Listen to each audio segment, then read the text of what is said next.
Selamat berjumpa kembali di channel YouTube Uncle Fish. Pada video kali ini saya akan sharing manakah yang lebih pengaruh indukan jantan atau betina dalam proses breeding cupang. Ada breeder yang mengatakan color itu dari induk jantan dan pom dari induk betina atau sebaliknya. Di sini saya akan menjelaskan secara genetika bahwa anak itu merupakan pewarisan sifat dari genetik kedua orang tuanya. Gen itu ada gen autosom dan gen settling. Gen itu ada yang bersifat dominan dan ada yang bersifat resesif. Misal gen A dan B. Gen A itu bersifat dominan terhadap gen B. Jadi gen A itu lebih banyak yang terekspresi, sedangkan gen B sedikit yang terekspresi. Ekspresi gen A itu ada yang tidak penuh atau tidak sempurna, masih dipengaruhi oleh gen B. Itulah yang istilahnya gen dominan tidak sempurna. Karena cupang ini merupakan sebuah industri, maka breeder mengentalkan gen yang lebih laku di pasaran. Biasanya gen resesif ini ataupun gen dominan tidak sempurna ini yang lebih dikentalkan oleh breeder melalui proyek breeding dengan melakukan seleksi. Karena cupang ini pakemnya kekentalan gen, kita tidak dapat menentukan ini gen dominan, ini gen resesif, ini gen autosom, atau ini dari gen settling. Di cupang ini tidak ada literatur yang membahas genetika secara spesifik. Jadi semuanya hanya menduga. Disitulah pendapat breeder kadang kita benarkan karena dia yang lebih tahu histori dari lainnya. Tetapi kalau pendapat itu bertentangan dengan dasar genetika, itu merupakan pendapat yang salah. Misal warna hanya dari betina. Selain dipengaruhi oleh genetik neneknya atau yang disebut dengan carrier, ekspresi fenotip pada cupang juga dipengaruhi oleh base body color dan pigmen warna.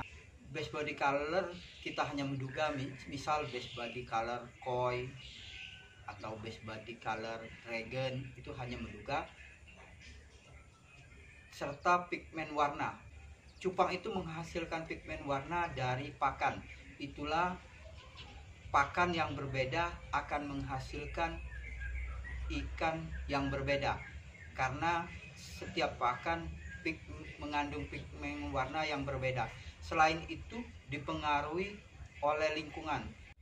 Air, cahaya, dan mood mempengaruhi tampilan fenotip cupang. Itulah ada istilah progres dan grooming. Kita lihat ikan yang diprogres itu akan beda hasilnya dengan ikan yang dipelihara asal-asalan. Ada yang dengan pemberian daun ketapang. Mood juga sangat mempengaruhi. Misal ikan lagi sakit, itu warnanya akan pudar. Kita juga bisa lihat ikan yang di breeding, setelah selesai breeding, ikan itu akan cepat bermutasi. Kita mengenal body ikan, bentuk dan ukuran. Bentuk dan ukuran biasanya dihasilkan dari gen autosom. Gen autosom itu ada di induk jantan dan ada di induk betina. Sedangkan body untuk color dan pola biasanya itu dari gen autosom dan gen settling. Gen settling yang ada di betina sudah pasti ada di jantan. Sedangkan yang ada di jantan belum tentu ada di betina. Cuma di sini saya belum menemukan literatur yang menentukan bahwa genetik settling cupang itu berpola XY atau ZW. Jadi kesimpulannya, ekspresi fenotip pada ikan cupang itu dipengaruhi oleh gen kedua induknya dan lingkungan serta perawatan. Tetapi kenapa banyak yang tidak menjual betina? Sebenarnya semua itu karena kepentingan bisnis. Cupang ini telah menjadi industri bisnis. Dalam bisnis itu ada persaingan dan kompetisi. Dalam dunia hobi, terutama cupang, yang enak dilihat itu yang jantan. Jadi yang mudah dijual itu yang jantan. Oleh karena itulah para breeder tidak menjual betina atau sep female. Pada awalnya cupang ini dibudidayakan dan menjadi bisnis, breeder tidak menjual betinanya karena kalau betinanya dijual, yang membeli itu dapat membudidayakan cupang. Jadi dapat menjadi saingan atau kompetitor. Tapi lama-kelamaan betina itu juga dijual dan banyak yang membudidayakan, dan akhirnya keluar jenis-jenis baru. Nah, jenis baru inilah yang orang kembali tidak menjual betinanya. Saya contohkan, misal keluar jenis Giant. Breeder yang mencetak Giant tidak akan menjual betinanya dengan harapan yang membeli tidak membudidayakan jenis Giant. Tetapi sebenarnya breeder lain dapat membudidayakan jenis cupang Giant itu, tetapi dengan proyek breeding yang membutuhkan waktu lama dan seleksi sehingga menghasilkan genetik cupang Giant. Begitu juga misal dengan jenis yang tren.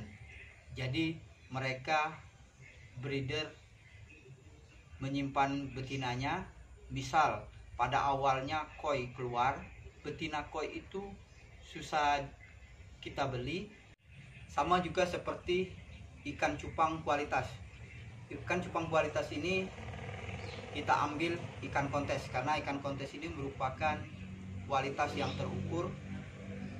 Ikan kualitas kontes ini dihasilkan oleh seorang breeder yang melakukan proyek breeding dengan melakukan seleksi sehingga terbentuklah sebuah line.